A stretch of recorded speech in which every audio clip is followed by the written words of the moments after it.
Tout le monde veut changer sa vie. Peu acceptent de changer leur esprit. Ce n'est pas le monde qui te résiste, c'est ton indiscipline. Tant que tu ne te maîtrises pas, tu appartiens à ce qui te perturbe. Épictète parlait aux hommes libres comme à des prisonniers. Parce qu'il savait, l'esclavage le plus cruel est celui qu'on ne voit pas. Prisonnier du regard des autres, prisonnier du confort, prisonnier de l'émotion immédiate. Tu dis vouloir la paix, mais tu nourris le chaos.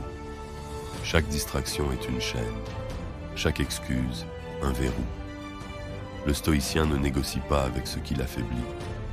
Marc Aurèle écrivait, non pour être admiré, mais pour se corriger. Chaque mot était une discipline. Chaque pensée, un rappel à l'ordre. La transformation commence quand tu cesses de te raconter des histoires. Ce que tu tolères aujourd'hui façonne ce que tu deviendras demain. La discipline n'est pas une cage, c'est un axe. Sans elle, tout vacille. Sénèque l'avait compris. Celui qui est partout n'est nulle part. Tu n'as pas besoin de plus de motivation. Tu as besoin de moins de dispersion. Chaque jour, tu votes pour la personne que tu deviens.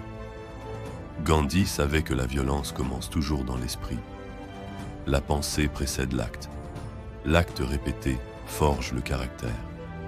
Le caractère décide du destin. Tu ne manifestes pas par le désir. Tu manifestes par la cohérence. Ce que tu penses en silence construit ce que tu vis à haute voix.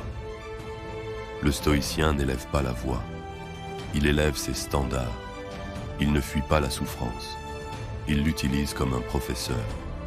Quand tu n'attends plus rien du monde, le monde perd tout pouvoir sur toi. Tu n'as pas besoin d'être invincible. Tu dois être indisciplinable. Gouverne ton esprit. Le reste s'inclinera. Celui qui se maîtrise ne s'explique pas.